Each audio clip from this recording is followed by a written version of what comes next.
Continuamos transmitiendo en vivo y en directo desde la ciudad de Doral, en la sede de la alcaldía.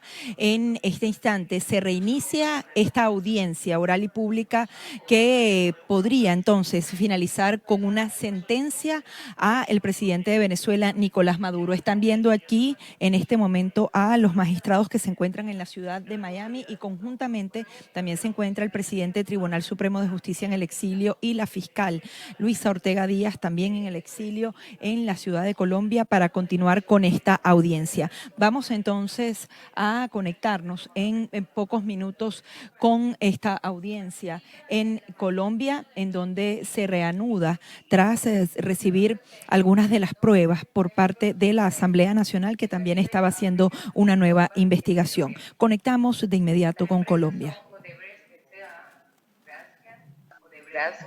Odebrecht Óleo y Gas, Odebrecht Relations Inmobiliarias y Odebrecht Ambiental. La compañía constructora fue fundada por el ingeniero Norberto Odebrecht Pernambuco en 1944 en Salvador de Bahía, dando origen a la organización Odebrecht. Sus inicios se remontan en el año de 1856, fecha de la llegada de Emilio Odebrecht a Brasil, siguiendo el flujo de la emigración germánica en el país. Es importante resaltar que para los efectos del presente estudio se estableció como alcance y limitaciones de la investigación las siguientes premisas. Revisión de página web y prensa online relacionadas con el caso de la empresa Odebrecht y las declaraciones de la Fiscal General de la República, doctora Luisa Ortega Díaz. Revisión y análisis de las memorias y cuentas de los años 2004 hasta 2015, consignadas a la Asamblea Nacional por los ministerios con competencia en las materias. Fueron seleccionadas 11 proyectos de 8 obras en virtud del impacto económico e importancia de carácter político territorial en la sociedad, a saber, número 1, línea 5 del Metro de Caracas. Número 2, línea 2 del Metro de Los Teques. 3, tercer puente sobre el río Orinoco. 4, sistema Metro Caracas-Guarena-Guatire.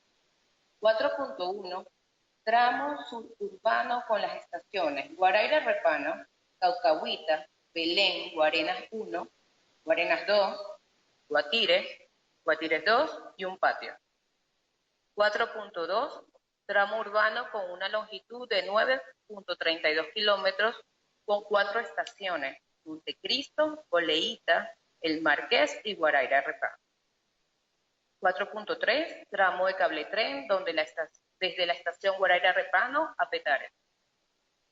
5, segundo puente sobre el lago de Maracaibo, puente Cacique Nigal. 6, central hidroeléctrica Manuel Piar Topoma. 7, Metrocable. 7.1, La Dolorita. 7.2, Mariche. Y 8, Proyecto Agrario Integral Socialista José Ignacio de Abreu en Lima.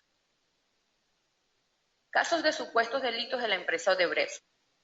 La compañía constructora participó en varios contratos de obras públicas durante diferentes gobiernos en Brasil, incluyendo la dictadura militar del país.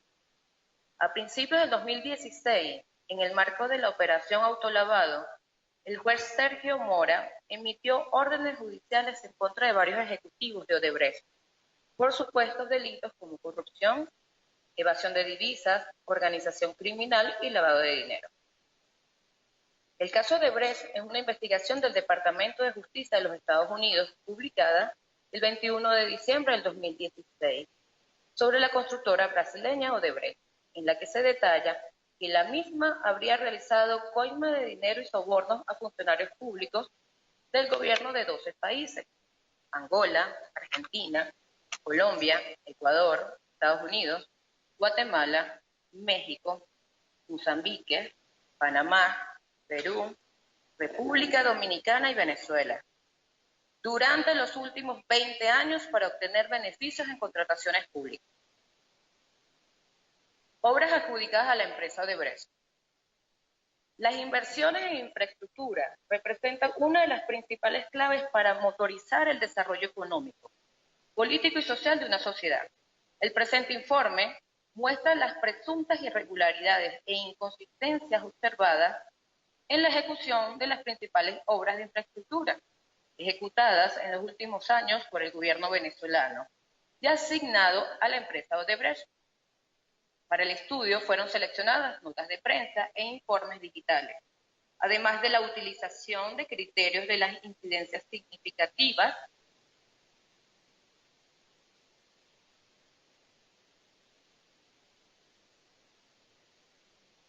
Bien, entiendo que hacen una pausa para continuar con la lectura del documento que ha entregado pues la Comisión de Política Exterior en la presidencia actualmente de Freddy Superlano. En este momento entiendo que la secretaria Aime pregunta al representante del tribunal si continúa con la lectura, retoma la sección del presidente del tribunal. Escuchemos. A respetar el principio de contradicción probatoria, el tribunal le va a conceder el derecho de palabra a las partes a los fines de que exponga lo que bien tenga con relación a esta prueba oficiosa y que ha sido remitida por la Asamblea Nacional de Venezuela. Comenzando el derecho de palabra con la señora fiscal y posteriormente con el...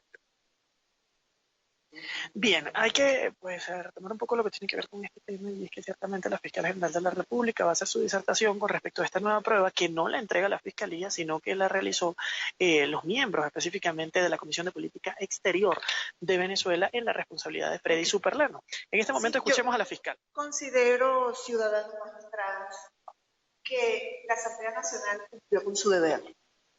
Y el informe que presenta llega a la misma conclusión que llegó a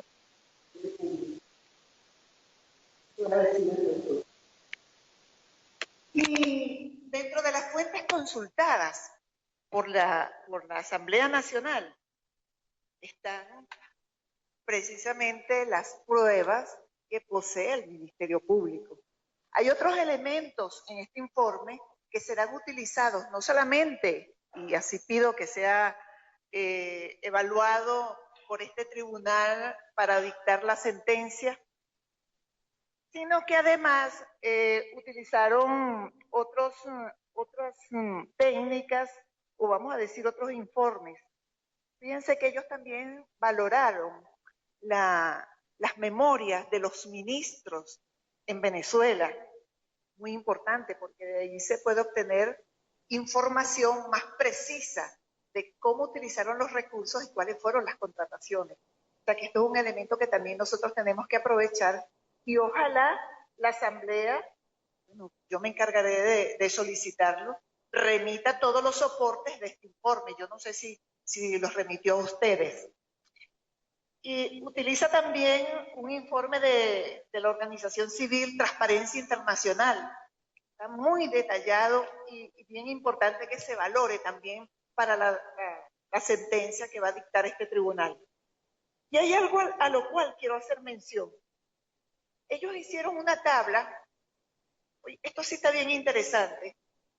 Nosotros hablamos de 13 obras, ellos hablan de 11. Obras que se pagaron, obras inconclusas, pero valoraron en definitiva 8. Y fíjense, este análisis sí está muy bueno, magistrado. Ellos, por ejemplo, hablan del segundo puente Nigales. Nosotros vimos aquí, no solamente vimos la experticia, la experticia contable que hicieron los expertos en auditoría, en contabilidad, sino que también vimos la inspección técnica con fijación fotográfica y tuvimos la oportunidad de interrogar al testigo, al experto que analizó esa inspección. Fíjense, en el segundo puente fue un monto inicial de más de 1.196 millones de dólares y el monto final de la obra fue 36.000 millones de dólares. O sea que el aumento de precio está en el orden de los 2.910%. Y así analizan cada una de las obras. Esta tabla está bien interesante y nosotros pudimos ver ayer lo que se hizo de la obra. O sea que el Estado tuvo un desembolso aproximado de más de 36.000 millones de dólares y la obra no existe. Vimos el estado de abandono.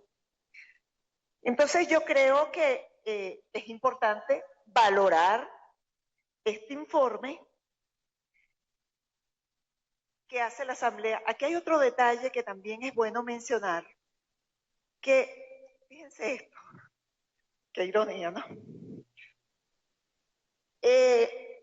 Maduro mencionó por primera vez la constructora, acerca de la constructora Odebrecht, en un programa del 5 de febrero de 2017. Y ahí ofreció volver a pagar la obra. Maduro no dijo, vamos a inspeccionar para ver el estado de la obra, de las obras, de todas, sino que dijo, hay que volver a pagar a Odebrecht para que haga las obras. Porque no dijo, vamos a revisar en el estado que están las obras para ver, exigirle el cumplimiento a Odebrecht. No, aquí está una confesión, no opera la confesión de esa manera, pero es una evidencia más, es un indicio más. O sea que yo pido que este informe sea evaluado en su totalidad para la decisión que vaya a tomar este tribunal. Gracias. Bien, eran las declaraciones en este momento de la fiscal Luis Ortega Díaz con respecto a esta nueva prueba que pues logró sumar a la investigación al Tribunal Supremo de Justicia y que fue solicitado a la Comisión de la Contraloría de la Asamblea Nacional en la responsabilidad de Freddy Superlano. Entiendo que ahora la defensa asume la responsabilidad de también pronunciarse respecto a esto y la defensa dice que no hay nada que aportar. Continuamos con el juicio en contra de Nicolás Maduro en la audiencia séptima, donde se entiende que se darán las pruebas finales o las conclusiones de este caso que se está generando. Bueno, movimientos de cámara que se dan y por supuesto nosotros transmitiendo totalmente en vivo para ustedes en EBTV y les ofrecemos también el transcurso de este juicio y las imágenes que tienen específicamente los magistrados del Tribunal Supremo de Justicia. En este informe, que por cierto fue solicitado por el Tribunal Supremo de Justicia, se detallan las obras. Vamos a escuchar las declaraciones del presidente del tribunal. Y concedido el derecho de contradicción probatorio a las partes del proceso, este tribunal declara formalmente incorporada este medio probático al proceso a los fines de su valoración y mérito en la oportunidad correspondiente. Cumplido como ha sido por parte de este tribunal todos y cada uno de los pasos que exige nuestro ordenamiento jurídico para la tramitación probatoria, elemento importante para poder determinar el enjuiciamiento de cualquier situación jurídica que se plantee ante un órgano jurisdiccional, de conformidad con el artículo 343 del Código Orgánico Procesal Penal, se declara terminada la recepción del material probatorio en este proceso. Y, en consecuencia, se apertura el ciclo de las conclusiones de las partes. Para ello, el tribunal reglamenta el ciclo de conclusiones de las partes, concediéndole en primer término el derecho de palabra a la señora fiscal, en segundo término el derecho de palabra al doctor de la defensa, encargado de la defensa. Asimismo, se advierte a las partes que pueden ejercer su derecho a réplica y contrarréplica de conformidad con nuestro ordenamiento procesal penal. Entonces, acto seguido se le concede el derecho de palabra, señora fiscal, para que haga sus conclusiones relacionadas a este proceso. Bien, en este momento la fiscal general de la República, Luis Ortega Díaz, se desplaza desde su lugar acostumbrado hasta el podio que ha sido dispuesto para que entregue sus conclusiones finales respecto a las pruebas que han entregado. Por cierto que finaliza la recepción de pruebas con esta que se le ha anexado, que viene desde la Asamblea Nacional Venezolana, de la cual estábamos hablando hace minutos. Vamos a escuchar las declaraciones de la fiscal general de la República. En la etapa final del juicio. El Ministerio Público ha cumplido con el país, ha cumplido con la sociedad venezolana. Hemos presentado un sólido cúmulo de probatorio a lo largo de todas las audiencias que ha realizado este tribunal. Quedó plenamente demostrada la hipótesis acusatoria que nosotros hemos sostenido. Se ha cumplido con las dos premisas. Ellas son, primero, ha quedado plenamente demostrado la materialidad delictiva, es decir, que se ha cometido un delito de corrupción propia y un delito de legitimación de capitales. Estos delitos, como lo hemos dicho a lo largo de este proceso, están previstos en la Ley contra la Corrupción, artículo 64, y Ley Orgánica contra la Delincuencia Organizada y Financiamiento del Terrorismo, artículo 35. Y también quedó demostrado que el autor de esos delitos de corrupción y legitimación de capitales es Nicolás Maduro Moros, quien usurpa la presidencia de Venezuela. Como usted lo dijo, ciudadano presidente de este tribunal, de acuerdo a lo establecido en el 343, artículo 343 del Código Orgánico Procesal Penal, explicaré cómo han quedado demostrados los hechos que deben conducir indefectiblemente a la condena, a un pronunciamiento, a una condena definitiva, una condena contra Nicolás Maduro. Debo expresarle que en este juicio, en todo el proceso, nosotros hemos seguido como Ministerio Fiscal, como Ministerio Público, la investigación y todo el proceso, hemos sido rigurosos en el cumplimiento de la ley, el imperio de la ley. Y además, también hemos cumplido con la rigurosidad científica, apegados no solamente al ordenamiento jurídico venezolano, sino también a los convenios internacionales en materia de incorporación lícita de las pruebas. Quedó demostrado, por ejemplo, el entramado de corrupción de Odebrecht. Esta empresa resultó beneficiada con innumerables adjudicaciones de las más grandes obras de infraestructura que se tenían proyectado hacer en Venezuela, las que pagaron y no se construyeron.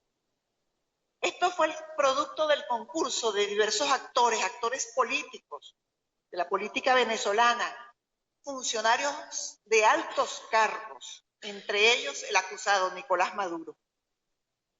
Durante el proceso nosotros demostramos cómo Nicolás Maduro contribuyó, manipuló la legislación venezolana, oigan esto, ciudadanos magistrados, manipuló la legislación venezolana para poder otorgar a Odebrecht obras que después no se hicieron y sin embargo se les pagaron.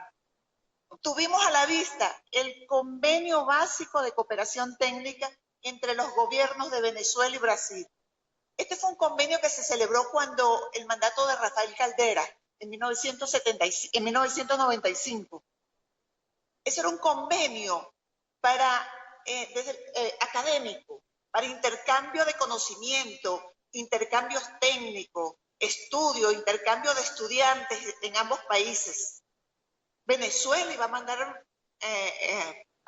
a venezolanos a prepararse en Brasil.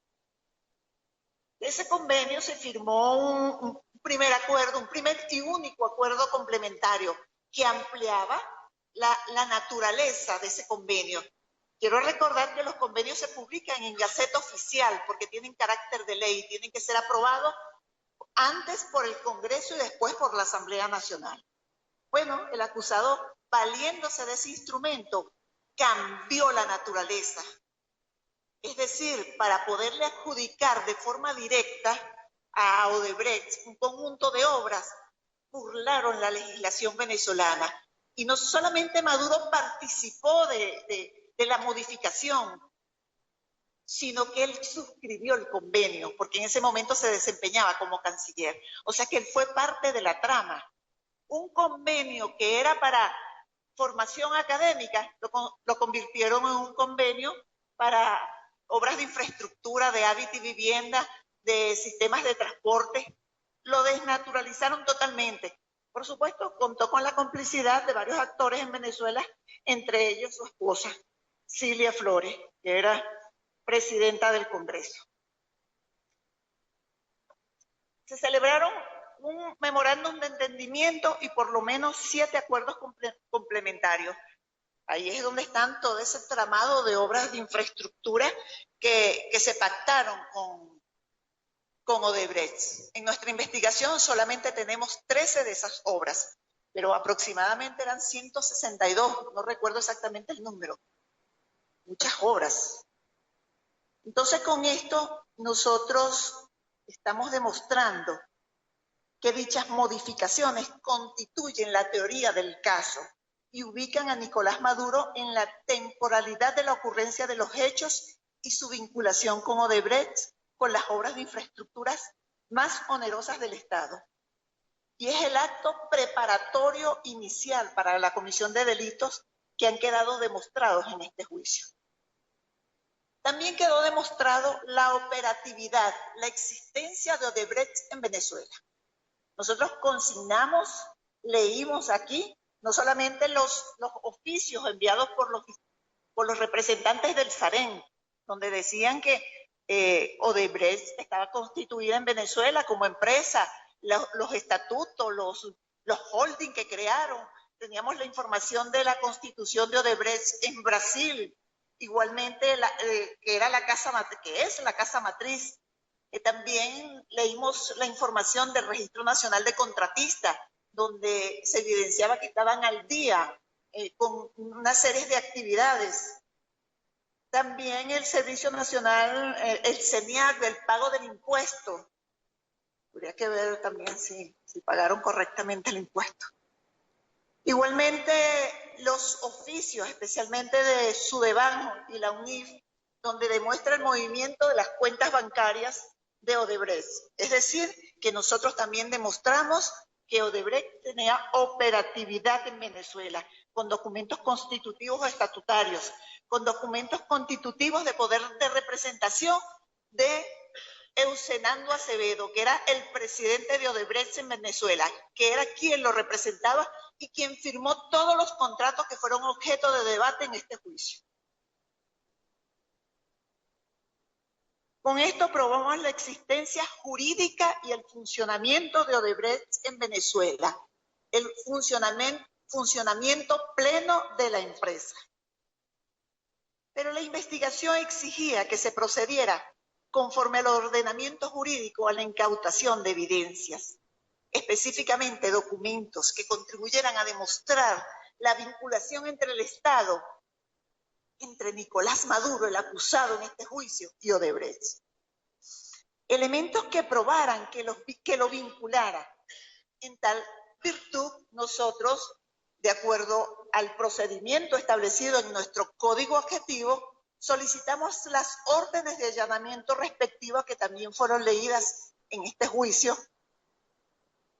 donde quedó demostrado, y también se leyeron las actas de los allanamientos y del cúmulo probatorio que se recabó allí, los contratos que fueron objeto de lectura en este juicio y que de acuerdo a las estipulaciones celebradas y admitidas por este tribunal, se dio por demostrado la existencia de diversos contratos de obras y modificaciones de los mismos, lo cual nos aportó el panorama de la magnitud de los contratos y de los montos. Tal documentación fue ampliamente debatida en este juicio. Me limitaré solamente a mencionar algunos contratos.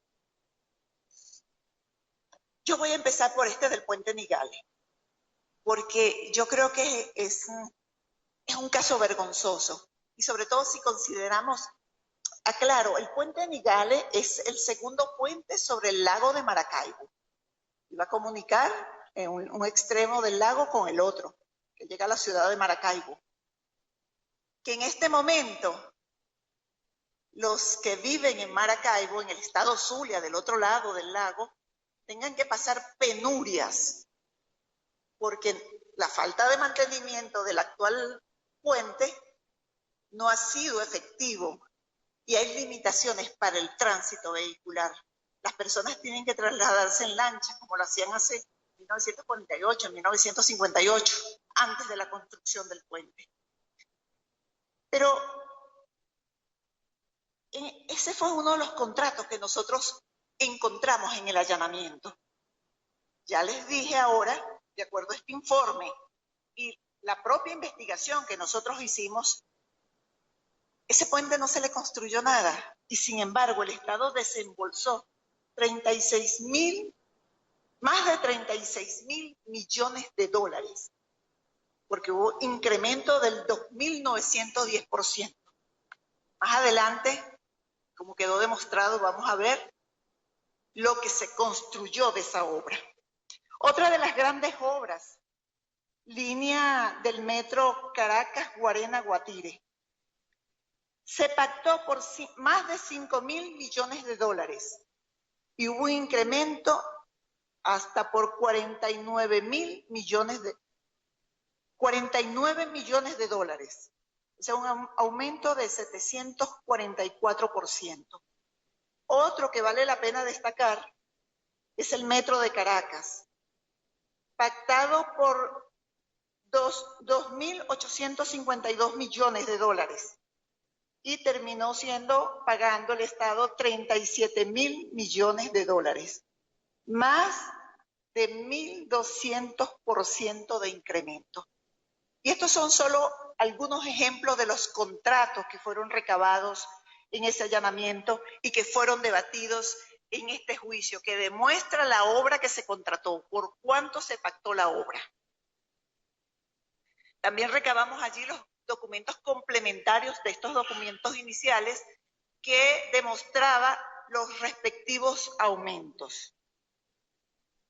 Pero otro elemento es que estos documentos fueron colectados debidamente frente a una testigo instrumental, una ciudadana que pudimos entrevistarla e interrogarla debidamente, quien depuso claramente su asistencia a la realización del allanamiento en la sede de la empresa de Odebrecht, dando fe de la presencia de los funcionarios, tanto policiales como del Ministerio Público, y de la colección de evidencias documentales estrechamente relacionadas con este caso.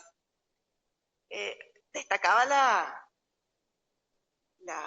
la testigo, ustedes pudieron apreciar y oír que ella decía, sí, yo revisé los expedientes hablaban de Nicolás Maduro y hablaba de otros altos funcionarios y hablaba de las obras de Odebrecht. O sea que la testigo no solamente presenció que se cumplieron con los extremos legales, sino que esos documentos estaban en las oficinas de Odebrecht y que fueron debidamente recabados. Y además pudo observar el contenido de alguno de esos contratos.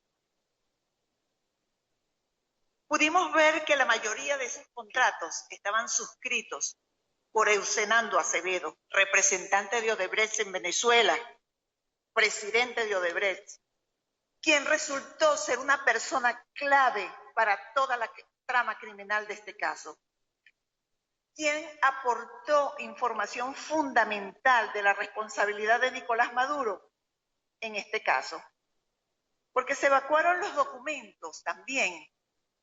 En el marco del convenio de asistencia mutua en materia penal, nosotros solicitamos a la República de Brasil que nos permitiera mandar unos fiscales del Ministerio Público a hacer unas entrevistas, entrevistar a todas las personas que estaban involucradas en la trama de Odebrecht en Brasil, pero que además nos dieran toda la información que ellos tenían, como declaraciones, delaciones, que nos dieran los videos que tenían, los contratos, toda la información que ellos tenían.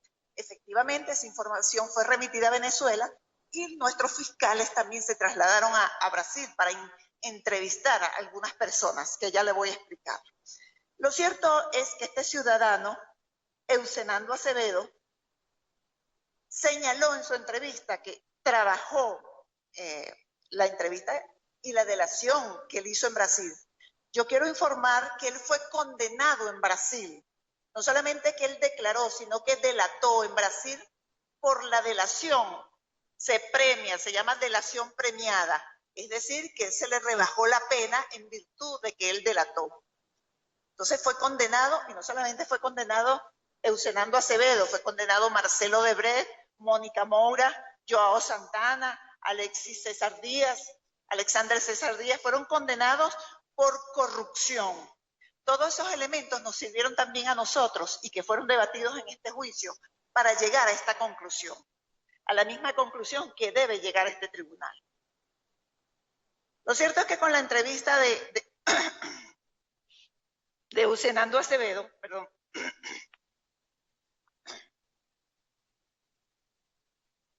pudimos ver que pudimos ver y demostrar que sin lugar a dudas, el acusado Nicolás Maduro, a través de un intermediario de nombre Américo Mata, solicitó a Odebrecht la cantidad de $50 millones para el financiamiento de su campaña. La campaña en el 2013. Claramente Eusenando dijo que de dicho monto le aportó solamente $35 millones, que pagó en cuentas creadas por la Caja 12, esa caja paralela. Ellos crearon una caja paralela, un fondo paralelo, Odebrecht, que lo sacaban del dinero venezolano de sobreprecios de las obras y sobreprecio en la compra de materiales, y crearon esa Caja 2, que era un fondo para poder pagar los sobornos y las coimas, no solamente en Venezuela, sino en todo el continente. El dinero de Venezuela sirvió para todo, pero no para beneficio de los venezolanos, no para el disfrute de los venezolanos, no para el derecho de los venezolanos. Dijo claramente Usenando que le dio $35 millones a Nicolás Maduro para financiar su campaña. Y a cambio, Nicolás Maduro le prometió que le daría un trato preferencial, que le iba a reconocer la deuda que existía, que le otorgaría nuevas obras, que inmediatamente le pagaría lo adeudado, le pagaría por adelantado incluso lo de 2015, hasta 2015, que no supervisaría las obras y que además no habría avalúo. ¡Una maravilla! Con el dinero de los venezolanos. Quedó debidamente demostrado tal hecho a través de las videograbaciones que se hicieron en Brasil, por las cuales fueron condenados Eusenando Acevedo y Alessandro Díaz, que es otro testigo que nos dijo a este tribunal que existía esa caja 2, esa caja paralela, ese fondo paralelo que era del dinero de los venezolanos. Dijo que el Alessandro Díaz, claramente se sonreía. Yo no sé, magistrados, si ustedes vieron cuando él declaraba.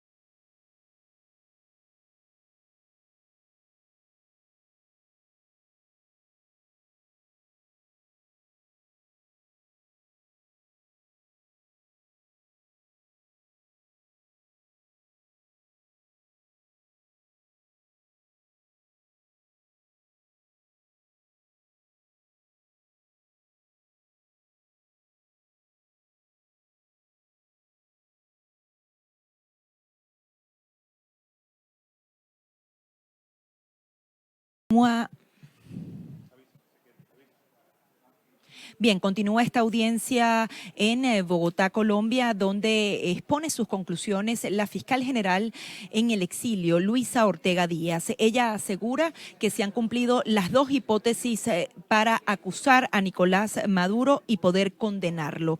En primer lugar, que está plenamente demostrado que se ha cometido el delito de corrupción propia y de legitimación de capitales. En segundo término, también que el autor de estos delitos es el presidente de Venezuela, Nicolás Maduro Moros.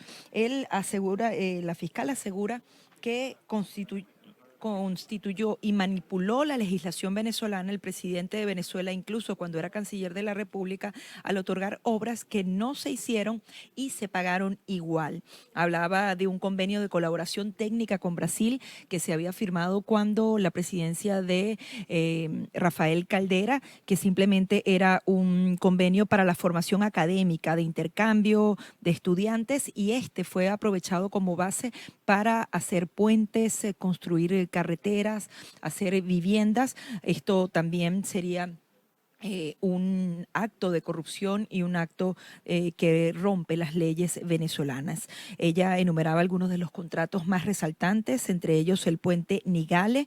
Este es el segundo puente sobre el lago de Maracaibo, el segundo estado más importante del país, luego de la capital venezolana. Retomamos la transmisión con Luisa Ortega Díaz y sus conclusiones en este juicio.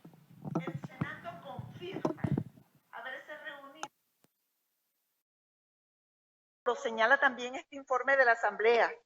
Este informe de la Asamblea dice que Odebrecht contrató con este organismo, o sea, con Américo Mata, otra de las personas que tendrá que responder ante la justicia. Bueno, que ya hay muchos elementos. Pero él confirma que se reunió con Américo Mata, presidente del INDER, que era el que coordinaba la campaña de Maduro, y se reunió con él por instrucciones de Maduro, que Maduro le requirió a Eussenando que como intermediario iba a estar Américo Mata. Por eso es que le pide 50 millones y solamente le da 35 millones. Todas estas afirmaciones nosotros las pudimos oír en clara, alta e inteligible voz de parte de Eussenando Acevedo, que las pronunció en portugués, pero que fueron debidamente traducidas por la intérprete pública que debidamente juramentó este tribunal. Se logró establecer que Nicolás Maduro se comprometió a garantizar los pagos a Odebrecht. Eso lo afirmó también Eussenando Acevedo. Y oigan esto, magistrados, los puntos de cuentas que demuestran eso, que fueron leídos en este juicio, fueron suministrados al Ministerio Público por Eussenando. Era tal la confianza entre Nicolás Maduro y Eussenando que Eussenando tenía las copias de los puntos de cuenta y se los entregó al Ministerio Público. Ahí pudimos ver los montos por el cual se contrataron las obras y la orden de desembolso que dio Nicolás Maduro a favor de Odebrecht. Hay varios puntos, 3A, 3B, 3C, fueron debatidos en este proceso. Se logró con estos documentos establecer la colusión también entre Odebrecht y Nicolás Maduro, siempre favoreciendo a Odebrecht y siempre en detrimento del Estado venezolano, de la población. El tribunal también pudo apreciar con detenimiento dos testimonios, el de Mónica Moura y el de Joao Santana. Estos no solamente declararon ante la autoridad de Brasil, delataron en la autoridad de Brasil, sino declararon ante los fiscales del Ministerio Público venezolano. También lo pudimos observar. Y ellos señalaron los términos de cooperación o los términos en que contrataron con Nicolás Maduro. Contrataron ilícitamente. Quedó claramente demostrado que en el mes de octubre se desarrollaba en Venezuela la campaña, el mes de octubre de 2012, se desarrollaba la campaña electoral de Hugo Chávez como candidato para la reelección. En esa época el intermediario fue quien estaba de embajador de Venezuela en Brasil, Maximilian Arbeláez. Articuló con Lula da Silva. Lula se comprometió con Hugo Chávez a ayudarlo en la campaña electoral. Y le dijo que había una persona de su confianza llamada Joao Santana. Eso lo dice el propio Joao Santana. Y por eso lo condenan en Brasil. Joao va a Venezuela y se reúne con Hugo Chávez. Para lo cual afinaron las estrategias de cómo sería la campaña electoral. Y Hugo Chávez le dice, pero con quien te vas a entender es con Nicolás Maduro. Él se va a encargar de cobros y pagos. Él es el que va a manejar el dinero.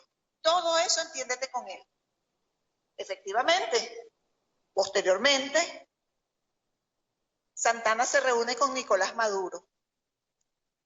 Santana es esposo y socio de Mónica Moura. Nicolás Maduro y Joao Santana convienen y le dice, te vas a entender con Mónica Moura, que es mi esposa. Mónica Moura se traslada a Venezuela y se entrevistó con el mismo Nicolás Maduro en la Cancillería, en el lugar que se definió el costo de la campaña de Hugo Chávez y el financiamiento de esto. El monto acordado fue 35 millones de dólares, de los cuales afirma Mónica Moura que solamente le pagaron 18 millones de dólares. Mónica Moura y Joao Santana, para recibir este dinero de parte de Nicolás Maduro, utilizaron varias empresas, una de ellas dominicana, Police Caribe SRL. Pero fíjense que Nicolás le dice a Mónica Moura, pero parte de la campaña la va a pagar Odebrecht. O sea que fue Odebrecht quien pagó la campaña de Hugo Chávez en el 2012. Y se lo paga a través de unas cuentas que fueron creadas a tal efecto. Pero pagaron en efectivo y en cuenta. Ya vamos a explicar eso. Nicolás Maduro le entregó a Mónica Moura 10 millones de dólares en efectivo en distintas entregas. Fíjate que Mónica Moura, ese detalle para el momento del antejuicio, no lo había visto bien, magistrado, pero después aquí en el juicio lo veo, que ella dice que le ponían una caravana de vehículos blindados. O sea, que utilizaban los vehículos del Estado. Ella llegaba al hotel, si mal no recuerdo, dijo textualmente, llegaba al hotel y la venían a buscar 2 vehículos blindados de la Cancillería, que la trasladaban hasta la Cancillería. O sea que eso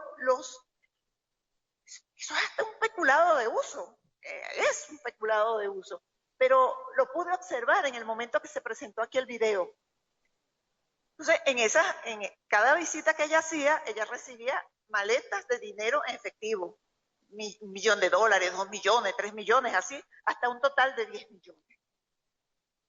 El resto fue pagado en distintos depósitos, en varias cuentas que Américo Mata suministró a Odebrecht y a la empresa Andrade Gutiérrez, propiedad de un ciudadano con el mismo nombre, Andrade Gutiérrez, una constructora brasilera también.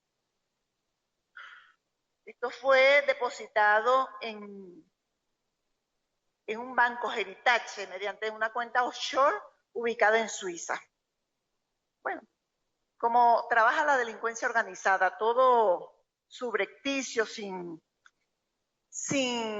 documentos, sino de forma ilícita.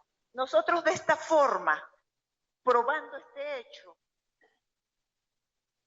estamos demostrando también que aquí se configura el delito de legitimación de capitales, porque no se sabe de dónde salió ese dinero, esos 10 millones de dólares, de dónde salió ese dinero que estaba dando Odebrecht a favor de la campaña electoral.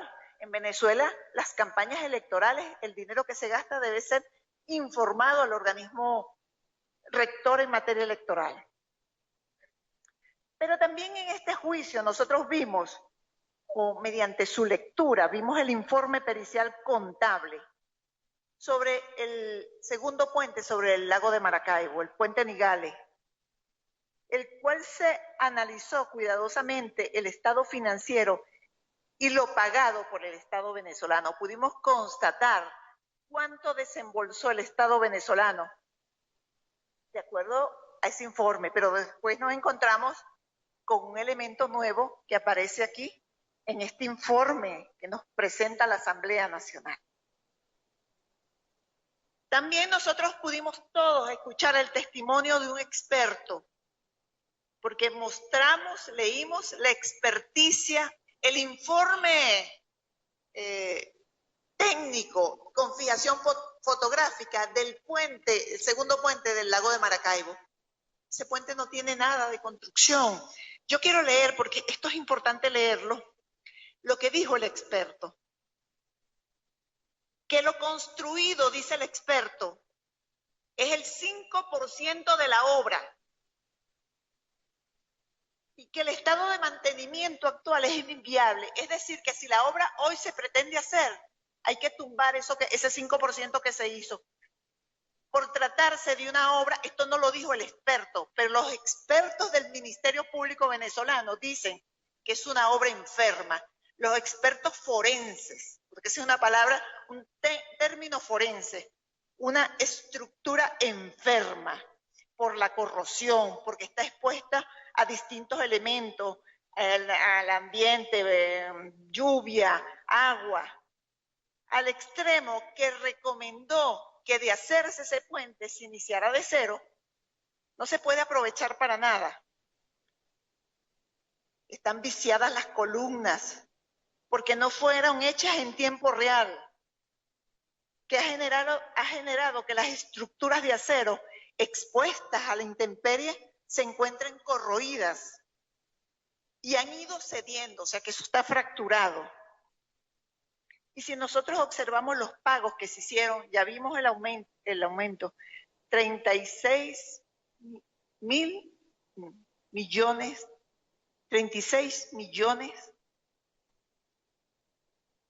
no, 36 millones de dólares, correcto. 36.000 millones de dólares. No se corresponde con ese 5% que se hizo. O sea que nosotros hemos demostrado, ciudadanos, jueces, magistrados, que se le ha hecho un daño a la nación.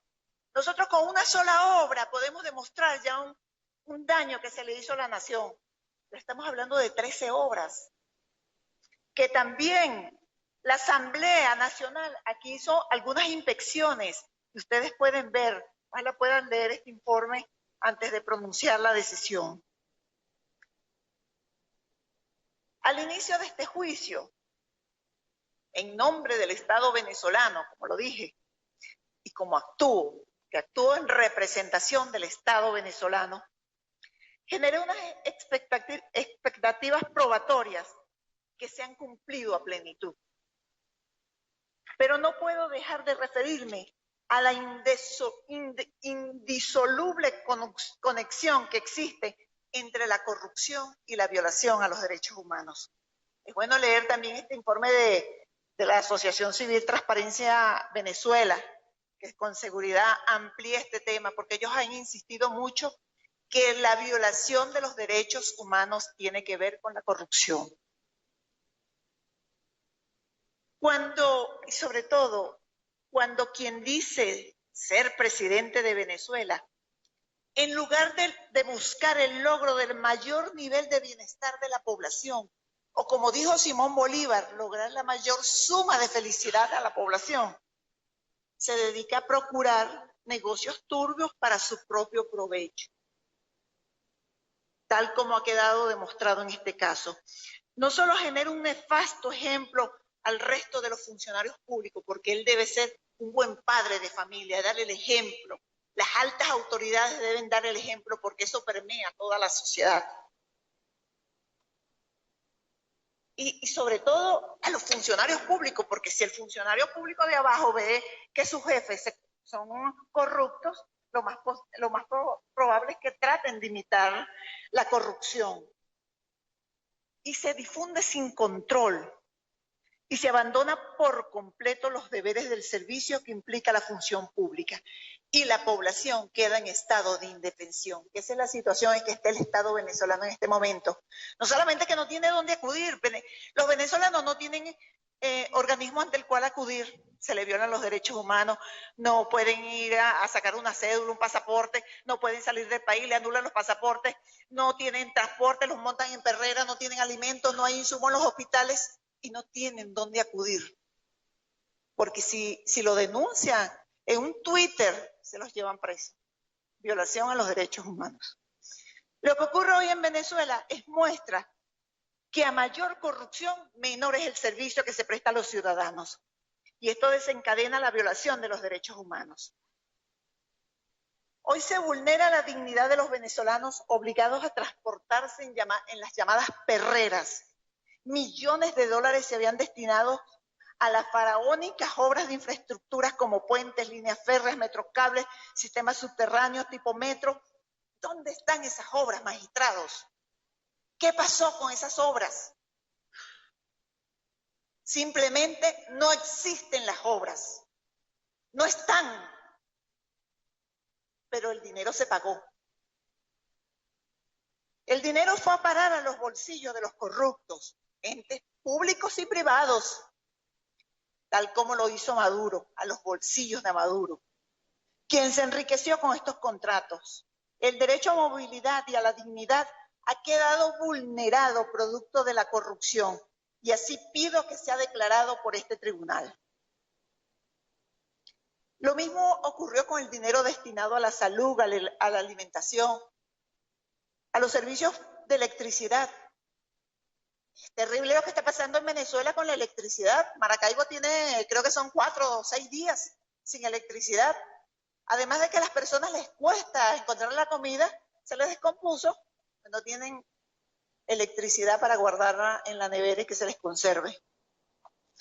Las limitaciones que tiene hoy el pueblo para acceder a estos derechos se debe a la inmensa corrupción que este régimen tiránico que está hoy en Venezuela, en el que unos pocos como Nicolás Maduro se ha enriquecido groseramente, mientras la mayoría de la población que cifró sus esperanzas en un supuesto gobierno humanista ha sido víctima de la mayor estafa histórica que nuestro país haya vivido.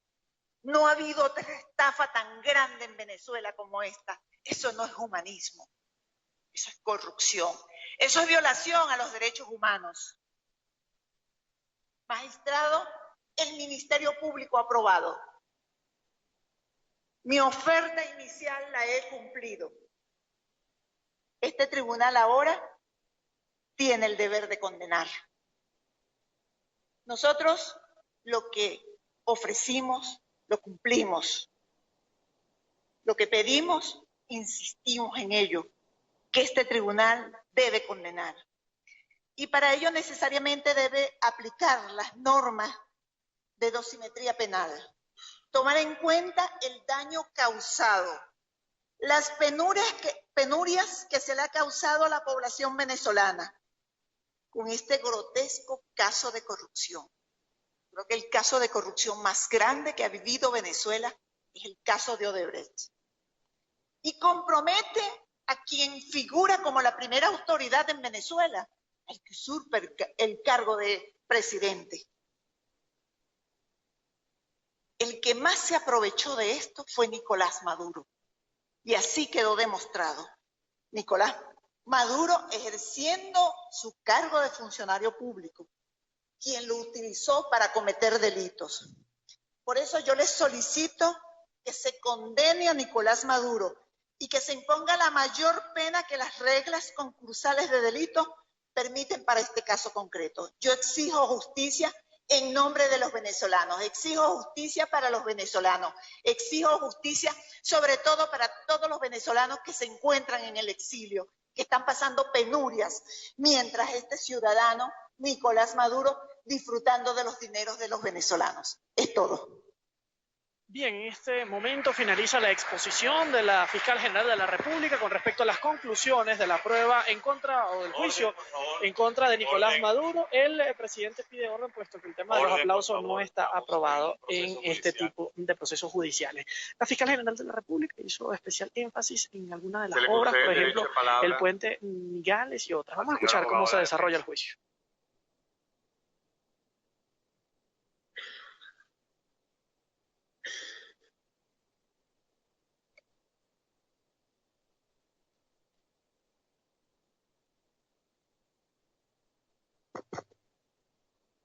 Buenos días, ciudadanos magistrados, ciudadana fiscal general de la República, miembros de la prensa y a todos los demás presentes. A lo largo de todo este juicio se ha tratado de determinar la responsabilidad del expresidente Nicolás Maduro Moros mediante todo tipo de elementos probatorios. Sin embargo, para esta defensa técnica, la gran mayoría de las pruebas aportadas por Fiscalía no son concluyentes ni suficientes para dar una sentencia condenatoria en contra del hoy imputado. ¿Qué promovió la Fiscalía? Porque es insuficiente. 8 testigos que no mencionaré por proteger su identidad, los cuales supuestamente tenían información sobre el caso. Sin embargo, ninguno de ellos compareció, por los motivos que fueren. Igualmente, promovió 6 testigos que iban a hacer su deposición sobre el allanamiento en las oficinas de Odebrecht en las Torres Humboldt, de los cuales solo compareció una testigo que la vimos ayer.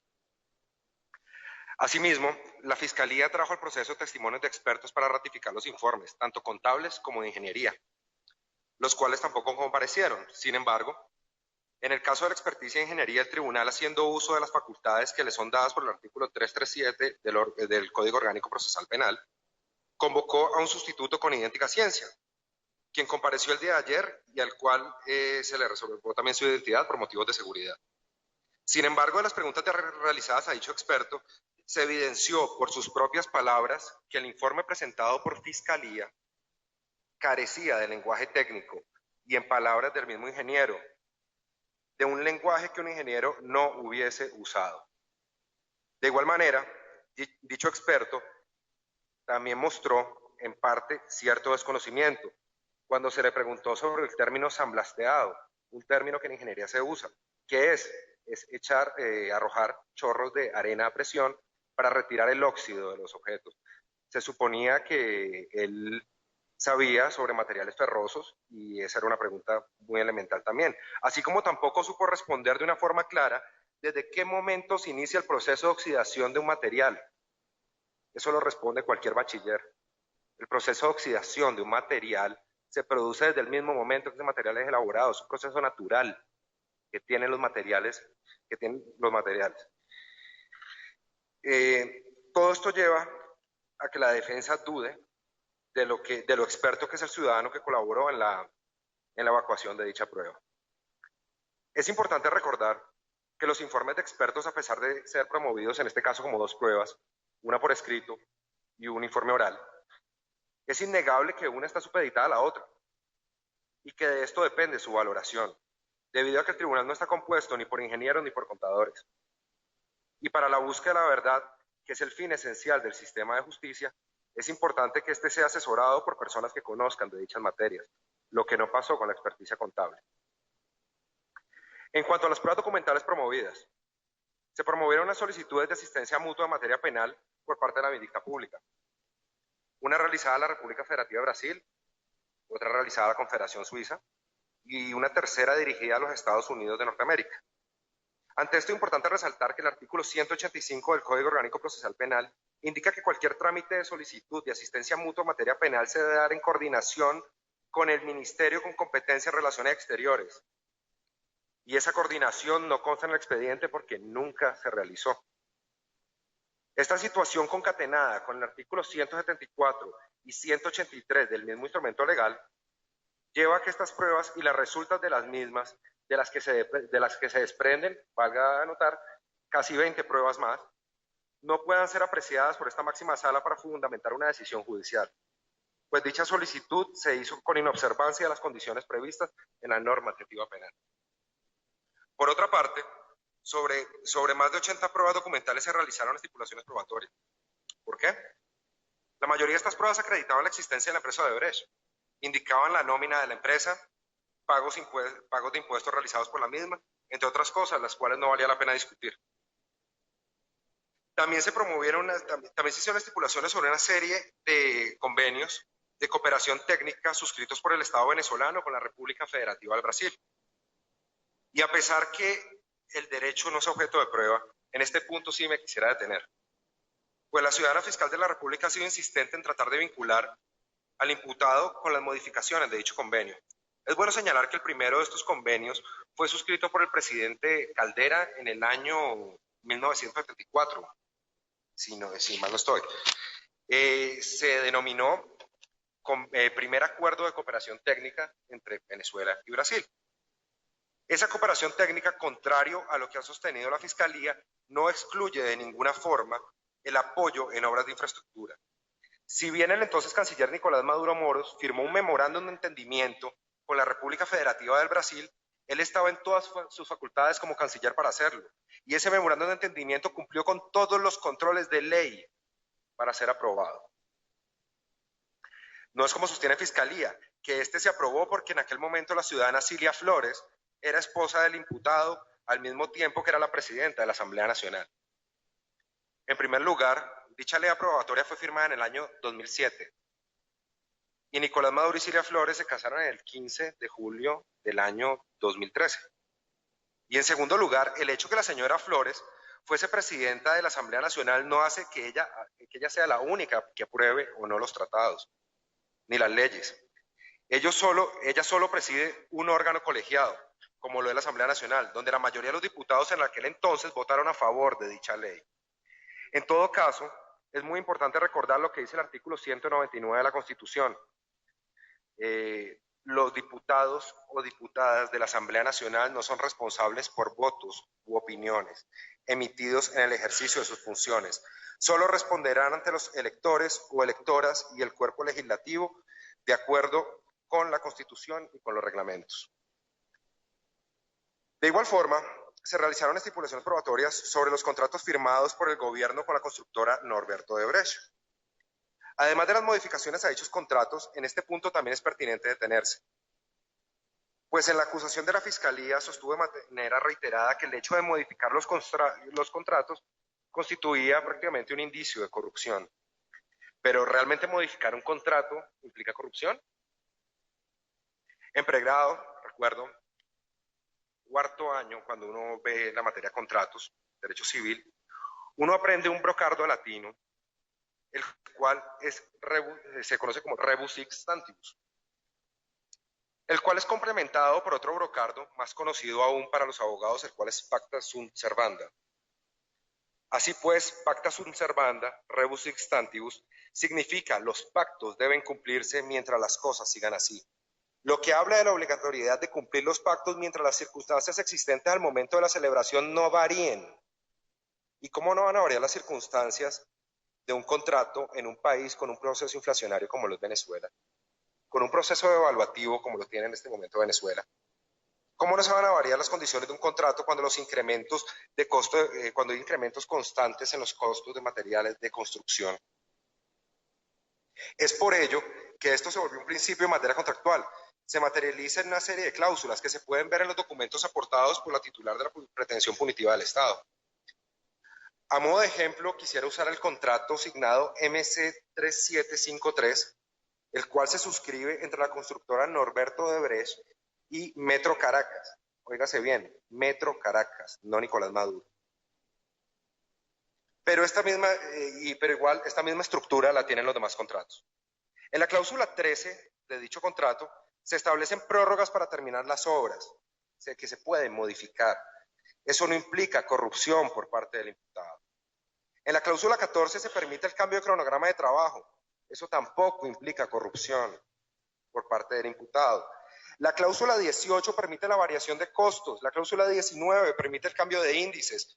Y la cláusula 28 a la 32 se permite el cambio de evaluaciones. Pero nada de esto vincula al imputado. ¿Que había un deber de vigilancia? Sí, había un deber de vigilancia. En eso tiene toda la razón la Fiscalía. Pero en la cláusula 53 de dicho contrato, al igual que también la contienen los demás contratos, se impone este deber de inspección al contratante, en este caso a Metro Caracas. Acá la responsabilidad personal recae ¿sobre quién? Directamente sobre los que presidieron la empresa, sobre los que presidieron aquella empresa contratante, los que presidieron Metro Caracas. El señor Eltrudi y otros que ya mencionaremos más adelante, los cuales no cumplieron con su deber de inspección. No se puede pretender que el imputado sea condenado por los contratos que nunca firmó y en los cuales el deber de vigilancia del cumplimiento de dichas obras no recaía sobre la presidencia de la República directamente. Eventualmente podría hablar de algún tipo de responsabilidad administrativa, quizás. ¿Una responsabilidad penal? No, no se ve acá. No se puede pretender que porque el entonces presidente Maduro haya firmado unos puntos de cuenta sea el responsable. Él simplemente estaba aplicando la pacta sunt servanda, cumpliendo los pactos, cumpliendo el contrato y desembolsando los fondos para el pago de la obra. Obra que, reitero, ha estado sujeta a cambios, obras que deben ser inspeccionadas, pero por otros órganos. Efectivamente, sí hubo incumplimiento. Hubo un incumplimiento contractual por parte de la constructora Norberto Odebrecht, el cual le causó un perjuicio al patrimonio de la nación. Y acá cabe una pregunta. ¿Dónde estaba la Contraloría? ¿Dónde estaba el Contralor General de la República? Miembro del Poder Ciudadano. ¿Dónde está la imputación a los ciudadanos que realmente tenían el deber de vigilancia sobre esas obras? Por otra parte, la Fiscalía presenta las declaraciones dadas por el señor Eusenando Acevedo, Mónica Moura, Joao Santana, Alessandro Díaz, entre otros. Es importante recordar lo que ya se dijo en un principio, que tanto las declaraciones, tanto en video como los documentos contentivos de las mismas, fueron obtenidas mediante la figura de la solicitud de asistencia mutua, el cual contiene un vicio que ya se denunció al comienzo de estas conclusiones. Pero a estas declaraciones me quiero referir de igual manera. Todas estas personas son delincuentes, que dirían lo que fuera para reducir su pena. Por ello fueron objeto de la figura que ya mencionó la ciudadana fiscal, delación premiada. Pero, ¿cuál de estas declaraciones vincula directamente al hoy acusado? Todos deben recordar la frase dicha por la fiscal en el antejuicio de mérito.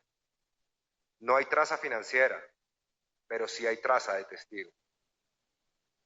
Y esta defensa pregunta, ¿qué testigos? ¿Los que nunca comparecieron? ¿O se refería a las declaraciones de Acevedo, el cual dijo nunca haber tenido un contacto directo con Nicolás Maduro? ¿O a las declaraciones de Díaz, el cual lo único que reconoció fue que hubo una elusión fiscal, una doble contabilidad por parte de Odebrecht? ¿O la declaración del señor Santana, que en cuanto a lo imputado no pudo decir gran cosa? Todo lo terminó refiriendo a la señora Mónica Moura, durante todo este proceso se ha dicho que es su esposa, pero los dos en actas aparecen divorciados.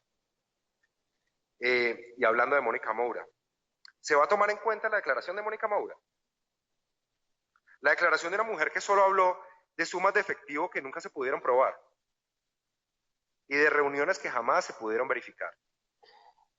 Además que durante toda su delación sostuvo que podía conseguir documentación que nos aportó.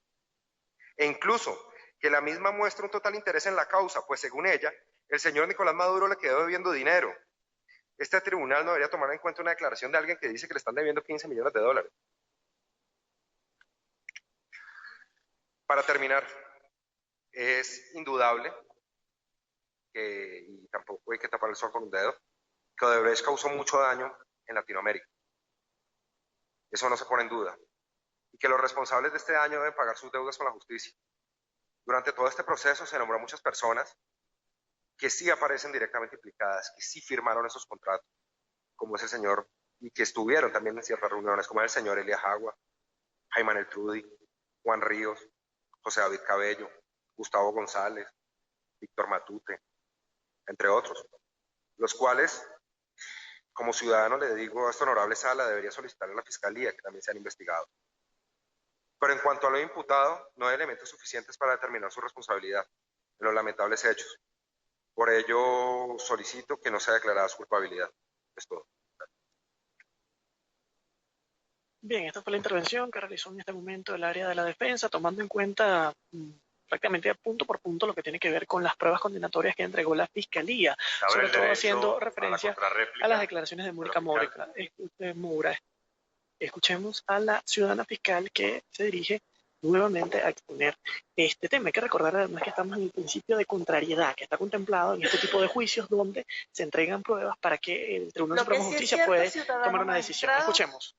Que la defensa no negó que las obras no existan, están inconclusas, ¿sabes? Queda probado. No negó tampoco las cuantiosas sumas que hizo el Estado venezolano, se da por probado. No negó tampoco que se haya pagado la campaña electoral de Hugo Chávez y la de Nicolás Maduro por parte de Odebrecht. Se dan por reproducidas aquí, aceptadas, y que sirvan como elementos para condenar a Nicolás Maduro. Yo quiero hacer referencia a que la autoridad central en materia de convenios internacionales es el Ministerio Público en Venezuela. Y incluso los convenios internacionales, el convenio de asistencia mutua en materia penal de la ONU, de la Organización de Estados Americanos, está por encima de una ley. El Código Orgánico Procesal Penal está por encima. Y fíjense, yo voy a relatar algo, que ese código, el Código Orgánico Procesal Penal, en la última reforma que fue en el 2012, la cual yo me opuse como fiscal general, porque le impusieron, Cilia Flores impuso que tenía que pasar, o sea, algo así como consultarse a la Cancillería de todo requerimiento que hiciera el Ministerio Público como autoridad central. Siendo autoridad central, yo no tengo que pedir la autorización a nadie ni pasar la información por ningún ente. Pero yo me pregunto, ¿ustedes creen que yo podía pasar por la Cancillería la solicitud de esto? Si es que los fiscales, cuando fueron a Brasil, que el SEBIN se enteró que estaban en Brasil, no pudieron regresar a Venezuela.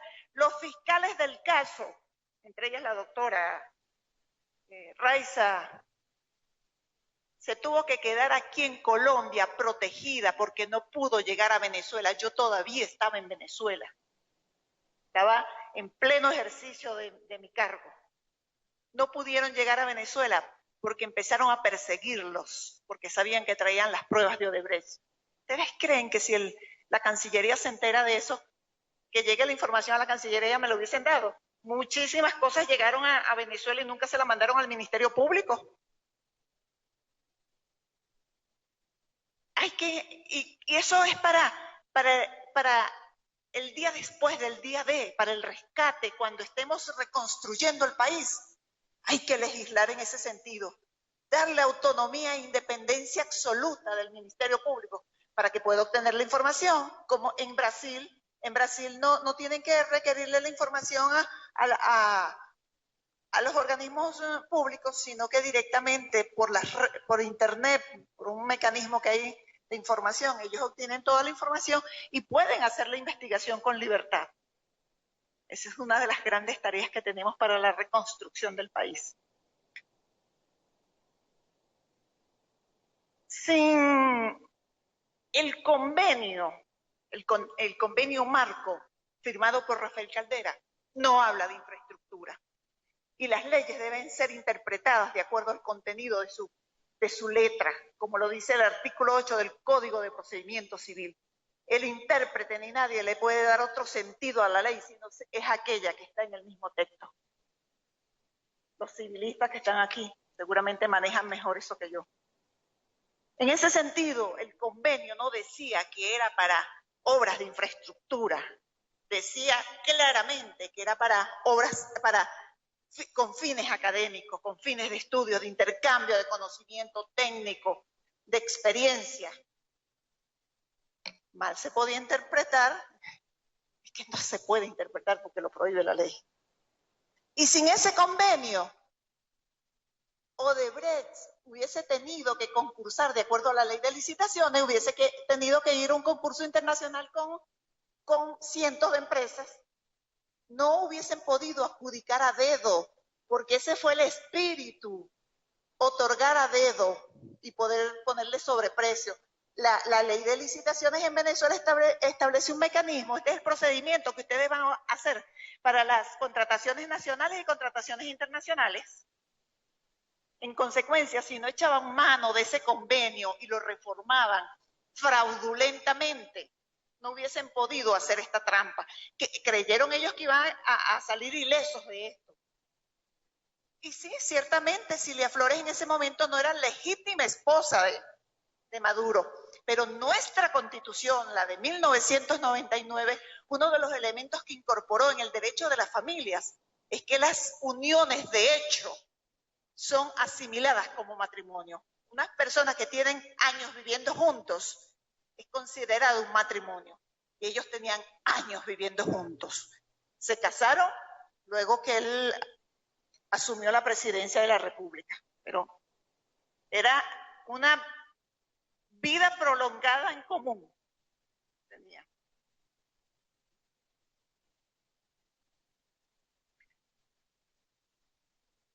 En el momento que fueron incorporados los testimonios por audiovisuales, la defensa no generó argumentos para contradecir las afirmaciones. Primero, no generó contradicción por su incorporación. Hay que generar una contradicción para decir, mira, no estoy de acuerdo. Y tampoco contradijo lo expuesto allí. Nosotros oímos todos lo que decía el defensor una vez terminada cada una de las declaraciones de quienes fueron presentados en los videos. Hay oportunidades procesales y eso hay que cumplirlo. Es más, si nosotros suprimimos lo que ellos tenían que decir, igualito la conclusión de este tribunal va a ser la misma, porque hay demasiados elementos que comprometen la responsabilidad de Maduro. O sea, con el testigo yo no voy a probar que la obra no se hizo. Y si es cierto, aquí vino un ingeniero que no fue el que hizo la experticia, ayudarnos a entender el alcance de la experticia, porque no somos expertos. Yo quiero recordar que hay hay ingenieros y expertos forenses. El lenguaje forense es distinto al de el lenguaje del forense, ingeniero forense, es distinto al lenguaje del ingeniero que está en construcciones de obras. Y descascarar es un término, yo los invito a todos, incluso a los magistrados, buscar por internet el significado de esta palabra. Pero es una cosa irrelevante, porque yo no quería probar que si se había descascarado o no, en todo caso, eso es irrelevante. Yo quería probar, y lo dije aquí, cuando interrogué al testigo, y lo dije muy claro. Dígame usted si la obra se hizo. El ingeniero respondió, no. Dígame usted cuánto de la obra se hizo. El 5% dijo. Y así le fui preguntando sobre lo que yo alegué, el hecho positivo que el Ministerio Público alegó. Esto es irrelevante si se descascaró o no. Es más, no tiene relevancia para la decisión que ustedes vayan a tomar. Tiene relevancia que ustedes sepan si la obra se construyó o no. ¿Cuánto se construyó de la obra? Si la obra se pagó o no. Eso es lo que tiene importancia. Y todas las modificaciones, lo olvidé esto, todas las modificaciones a los convenios fueron firmadas por Nicolás Maduro. Los invito a revisarlo. Están promovidas ahí, están promovidas los precios sobre el costo de la vida en Venezuela. El dólar sigue manteniéndose igualito, porque se le pagaba en dólares. Si bien el dólar en Venezuela ha aumentado respecto al bolívar, pero el dólar sigue siendo el dólar, el valor internacional del dólar. Ese es Venezuela. Y eso no es cierto de que el aumento está justificado.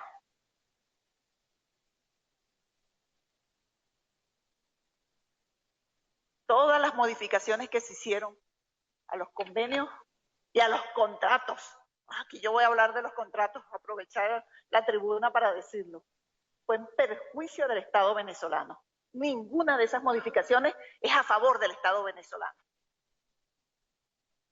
Y Nicolás Maduro es el principal responsable de la administración de la Hacienda Pública Nacional.